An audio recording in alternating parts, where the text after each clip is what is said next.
Hello everyone, ఈరోజు వీడియోలో నేను పప్పు చెక్కల రెసిపీని ప్రిపేర్ చేస్తున్నాను. చాలా ఈజీగా సింపుల్గా ప్రిపేర్ చేసుకోవచ్చు. మనం పండుగల్లో అయితే ఈ పప్పు చెక్కల రెసిపీని ప్రిపేర్ చేస్తూ ఉంటాం కదా. ఫస్ట్ అయితే దీనికోసం నేను ఒక గిన్నెలోకి 1.5 గ్లాసు పొడి బియ్యం పిండిని తీసుకునేసి దీనికి కరిగించుకున్న బటర్ని అయితే 2-3 స్పూన్లు యాడ్ చేస్తున్నాను. మీరు బటర్ బదులు డాల్డా కూడా యూజ్ చేసుకోవచ్చు.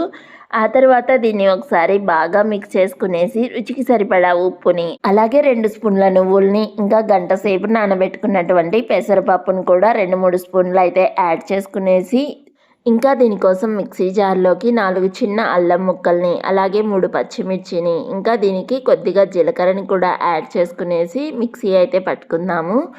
ఇలాగ మిక్సీ పట్టుకున్న ఈ మిశ్రమం మొత్తాన్ని బియ్యం పిండికి అయితే యాడ్ చేసుకునేసి దీనికి ఇంకా కొద్దిగా కరివేపాకును కూడా యాడ్ చేసుకునేసి ఒకసారి బాగా మిక్స్ చేసుకుందాము.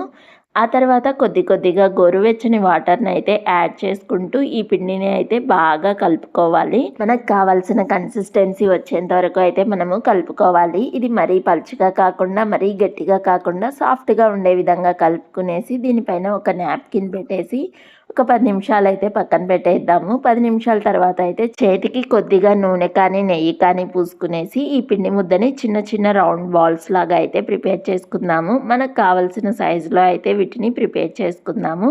ఇక్కడైతే నేను మీడియం సైజులో అయితే చిన్న ఉండలను అయితే ప్రిపేర్ చేసుకునేసి ఈ పప్పు చెక్కలను అయితే ఒత్తుకోవాలి. దీనికోసం అయితే నేను పూరీ ప్రెస్ తీసుకొని అలాగే ఒక కవర్ని కూడా తీసుకొని కట్ చేసుకున్నాను. ఇప్పుడు ఈ కవర్కి అయితే కొద్దిగా నూనె పూసేసి ఈ పిండి ముద్దని కవర్ మీద పెట్టి పైన ఇంకో కవర్ తోటి అయితే కవర్ చేసేసి ఒత్తుకుంటే మనకు ఈ పప్పు చెక్కలు అయితే రెడీ అయిపోతాయి. ఇలాగే అన్నిటినీ ప్రెస్ చేసుకునేసి మనం అయితే రెడీ చేసుకోవాలి. మన వాయికి తగ్గట్టుగా అయితే మనము వీటిని ప్రిపేర్ చేసుకొని పక్కన పెట్టుకుందాము. ఆ తర్వాత వేడిగా ఉన్న ఆయిల్లోకి అయితే మనం ప్రెస్ చేసి పెట్టుకున్నటువంటి ఈ పప్పు చెక్కలను అయితే వేసుకునేసి మంటను మీడియం ఫ్లేమ్లో పెట్టుకొని ఫ్రై చేసుకోవాలి. నూనె బాగా కాగి ఆ తర్వాత మనం మంటను మీడియం ఫ్లేమ్లో పెట్టుకొని వీటిని ఫ్రై చేసుకుంటే అప్పుడు ఈ చెక్కలు అయితే పర్ఫెక్ట్గా అయితే వస్తాయి. క్రిస్పీగా భలే టేస్టీగా అయితే కుదురుతాయి. బాండీలో మనం తీసుకున్న నూనెకి తగ్గట్టుగా అయితే ఈ పప్పు చెక్కలను వేసుకునేసి ఒక 1 మినిట్ కదల్చకుండా 1 మినిట్ తర్వాత అయితే 2 సైడ్స్ తిప్పుకునేసి గోల్డెన్ కలర్ వచ్చేంత వరకు ఫ్రై చేసుకోవాలి. దీనిలో మనం పెసరపప్పు వేయడం వలన టేస్ట్ అయితే చాలా బాగుంటుంది.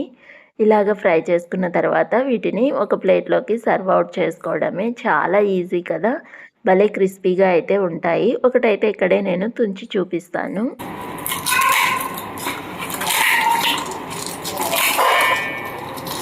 ఈ వీడియో నచ్చితే please like, share and subscribe to our channel. Next వీడియోలో మళ్ళీ కలుద్దాం. Bye bye.